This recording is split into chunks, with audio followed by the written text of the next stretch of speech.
Donc voici un nouveau chapitre, les charges à payer et les produits à recevoir. Ces deux derniers chapitres qu'on verra dans les travaux d'inventaire sont un petit peu plus complexes. Ils sont basés sur le même principe d'ajustement des charges et des produits. Et donc dans ce chapitre-là, on traitera plus particulièrement des factures non parvenues et des factures à établir. Donc premièrement, on rappelle du principe de ce qu'on appelle l'ajustement des charges et des produits. C'est basé sur le principe de séparation des exercices. Alors comment ça fonctionne? Donc voici ici le temps qui passe, économiquement, jour après jour. Et nous, en comptabilité, on travaille avec des exercices, c'est-à-dire une période de 12 mois. Et on sépare, c'est-à-dire qu'on fait comme si le temps s'arrêtait, on sépare exercice par exercice. Qu'est-ce qui se passe? Pour chaque exercice, on a des flux entrants. Des débits, principalement des achats, des charges. Donc ça peut être des achats, ça peut être des consommations de services, ça peut être des salariés qui travaillent. Et on a également durant ces exercices des sorties, des flux sortants, des crédits, principalement des ventes. Qu'est-ce qui se passe? C'est que nous, en comptabilité, on arrête le temps, mais en fait le temps réel ne s'arrête pas. Et donc, on a un petit décalage entre la réalité économique du temps et notre réalité comptable. Alors, premier cas de figure, on va voir le cas des factures non parvenues. On va rester sur notre explication visuelle avec deux exercices n et n plus 1. Et donc, qu'est-ce qui se passe dans les factures non parvenues? On a eu des achats, mais on n'a pas reçu la facture. Et en fait, ce qui va se passer, c'est qu'on va recevoir la facture l'exercice d'après. On n'a pas reçu la facture alors qu'on a bien eu le flux réel. Or, on n'enregistre en comptabilité que lorsqu'on a reçu la facture. Donc on se retrouve à l'inventaire N où on a eu un flux réel entré, mais que comptablement on n'a pas enregistré. Il va donc falloir remédier à cet état de fait. Alors, on doit enregistrer du coup le flux entrant même si on n'a pas reçu la facture.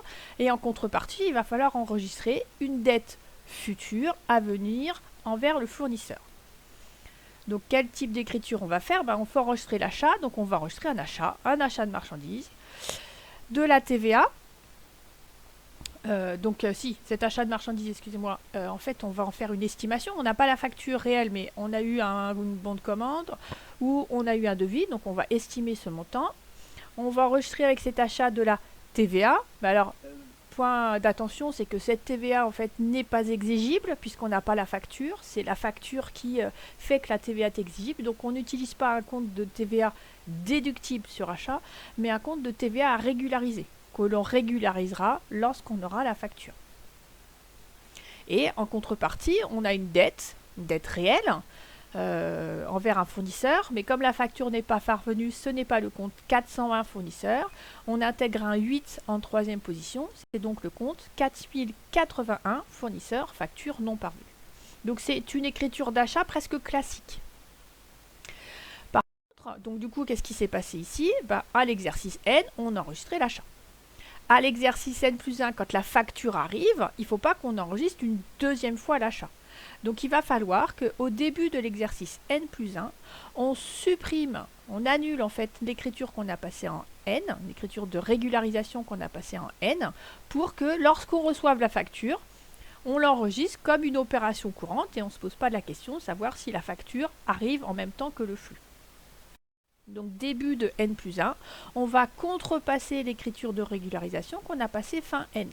Donc une contrepassation, c'est la même écriture, mais passée à l'envers. Donc ici, on va débiter le compte 4081 et on va créditer l'achat de marchandises et le compte de TVA à régulariser. Et donc quand la facture arrivera au courant N plus 1, on enregistrera la facture comme une opération courante, comme une facture classique, comme on a vu au premier semestre. Donc ça, c'était le premier cas de figure des factures non parvenues. On dit que c'est aussi une charge à payer. C'est une façon de parler. Maintenant, vous regardez qu'en termes d'écriture comptable, le numéro de compte particulier qu'on a utilisé, c'est compte 4080 qui s'appelle fournisseur facture non parvenue. Mais les deux termes sont à connaître. Deuxième cas de figure, les factures à établir. On verra que ça s'appellera cette fois-ci des produits à recevoir, d'où le nom du chapitre. Alors, on regarde notre petit schéma. Qu'est-ce qui se passe cette fois-ci? On a des sorties, on a vendu, mais on n'a pas la facture. On n'a pas envoyé la facture. La facture, on l'enverra que courant N plus 1. Donc cette fois-ci, on doit enregistrer le flux sortant, puisque on n'a pas enregistré, on n'a pas encore fait la facture, on va enregistrer le flux sortant, et en contrepartie, on va enregistrer une créance future à venir envers le client.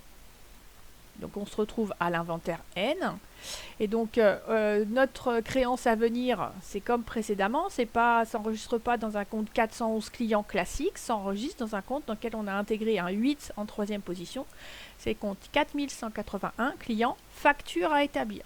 Et on enregistre la vente.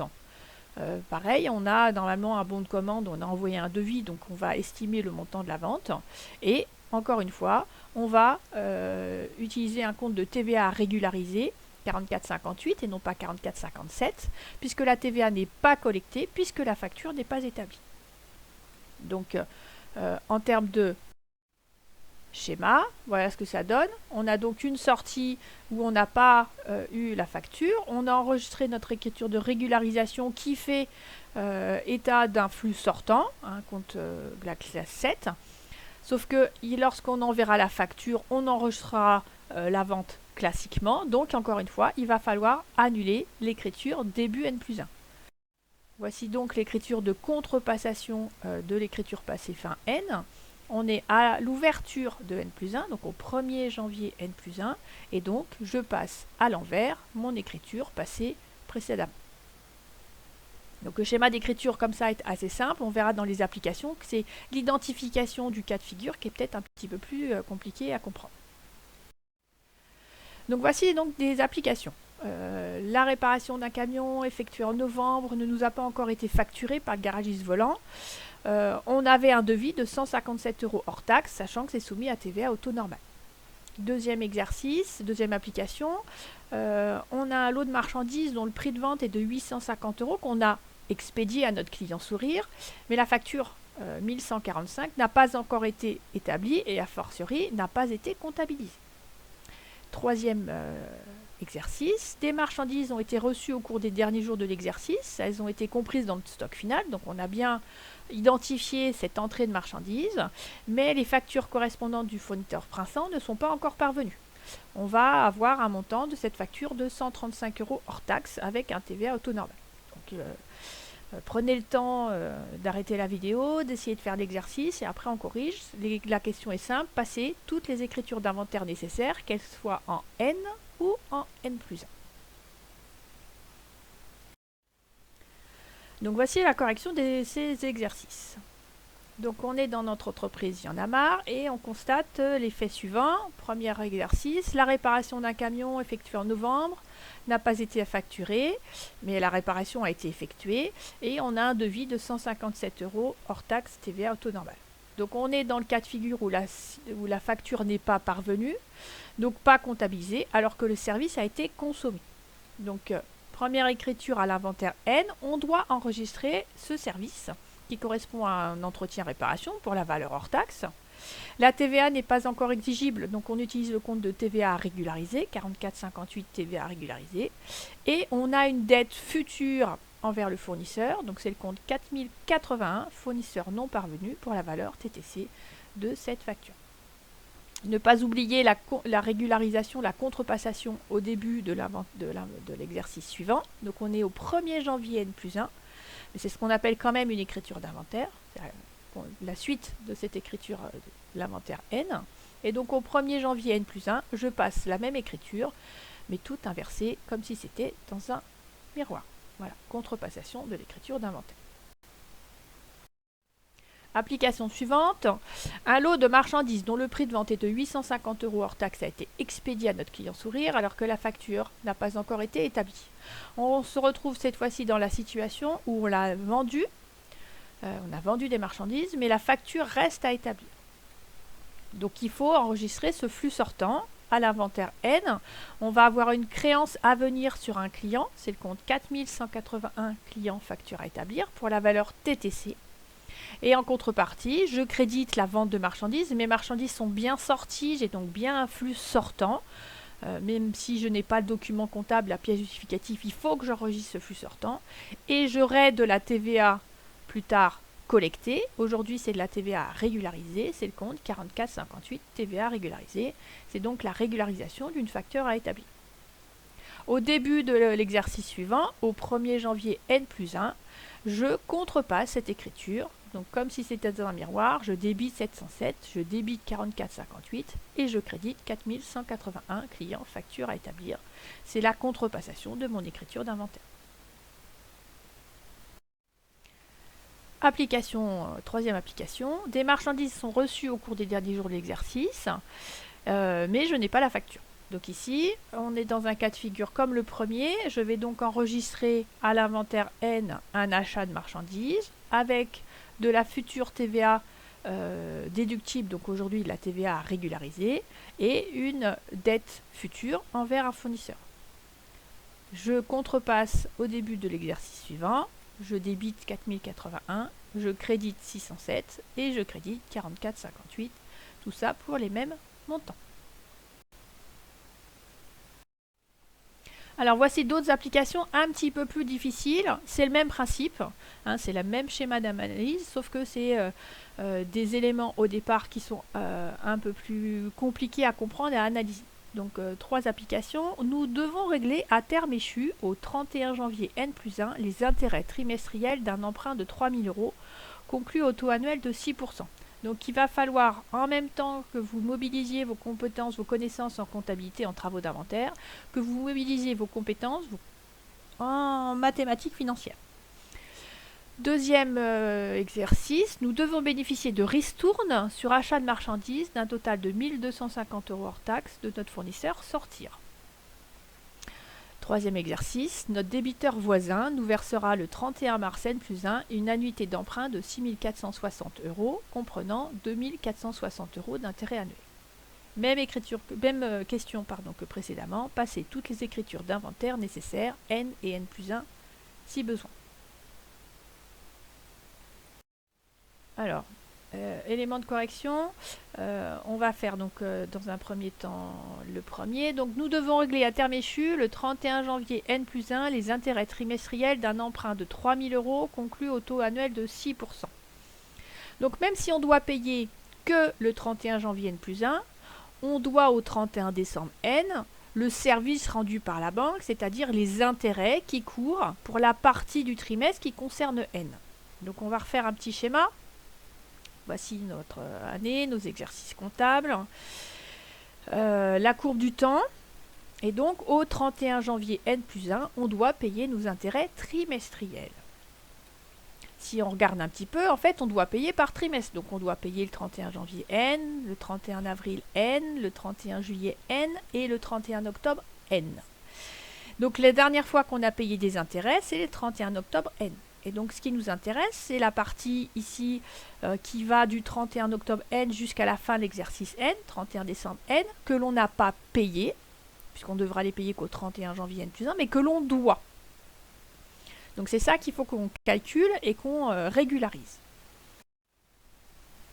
Donc, on va calculer ces intérêts dus. Donc, ces intérêts dus, en fait, on a du 31 octobre au 31 décembre. Donc, on a 2 mois par rapport à 3 mois d'un intérêt annuel de 6% de 3 000 €. Donc, 6% fois 3 000 € qu'on doit d'intérêt fois 2 mois divisé par 12. C'est-à-dire ici 30 €. Donc maintenant qu'on a déterminé le montant des intérêts annuels dus en N et qu'on n'a pas payé, on va pouvoir passer l'écriture comptable. Donc on est à l'inventaire N et je dois enregistrer cette charge d'intérêt. Donc j'enregistre 661 charges d'intérêt pour 30 € et en contrepartie, je vais enregistrer le fait que j'ai des intérêts courus. Donc ces intérêts courus sont liés à un emprunt. L'emprunt, c'est le compte 16. Donc, c'est des intérêts courus, c'est-à-dire qu'on a des intérêts qu'on va devoir à terme. Donc, on va encore une fois utiliser le 8 en troisième position. Ici, c'est le compte 1688, intérêts courus pour la régularisation des intérêts courus. Je vous rappelle quand même que sur les intérêts, il n'y a pas de TVA. Donc, ici, l'écriture est simplifiée par rapport aux écritures précédentes.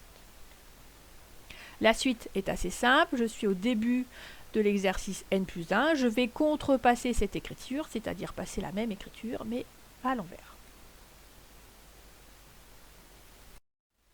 Exercice suivant. Nous devons bénéficier de ristournes sur achat de marchandises d'un total de 1 250 € hors taxe de notre fournisseur sortir. Donc on nous doit un rabais remise ristourne de 1 250 €. Il va donc falloir enregistrer ce rabais remise ristourne de 1 250 € hors taxe. Alors, ce rabais remise ristourne, on me le doit, je vais l'enregistrer à l'inventaire N, et donc normalement c'est le compte 409, fournisseur rabais remise ristourne. Ici c'est un rabais remise ristourne à obtenir, donc on va intégrer en 8. Alors comme il y a déjà un 9 en troisième position du compte de fournisseur, ce 8 arrive en quatrième position, donc c'est le compte 4098, fournisseur rabais remise ristourne à obtenir, et ce rabais remise ristourne il est pour la valeur TTC. Et donc en contrepartie, j'enregistre le compte 609,7 rabais remise ristourne obtenu sur achat de marchandises. C'est le compte classique pour la valeur hors taxe et un compte de TVA à régulariser comme précédemment. Donc ça c'est une facture d'avoir qui est non reçue. Quand on a passé cette écriture d'inventaire en N, on est capable facilement de passer l'écriture de régularisation à l'ouverture de l'exercice suivant puisque c'est la même écriture passée à l'envers, puisque c'est la contrepassation de l'écriture d'inventaire. Troisième application, notre débiteur voisin nous versera le 31 mars N+1 une annuité d'emprunt de 6 460 €, comprenant 2 460 € d'intérêt annuel. Donc cette fois-ci, on nous doit des intérêts, donc ces intérêts constituent pour nous un revenu qu'il faut qu'on enregistre. Donc on est à l'inventaire N, et donc on va enregistrer ces intérêts courus sur prêt. Donc ces intérêts courus, ça constitue cette fois-ci une immobilisation, puisque j'ai un prêt à long terme, donc c'est le compte 276 et je mets un 8 en quatrième position cette fois-ci, puisque le 6 correspond au caractère financier, et donc le 8 va arriver non pas en troisième position, mais en quatrième position, donc 27,68 intérêts courus sur prêt, et j'enregistre un revenu des prêts, c'est un produit financier, 76, qui concerne un prêt, 76,26, revenu des prêts. Alors comment est-ce qu'on trouve ce montant? Ce ne sont que les intérêts dus.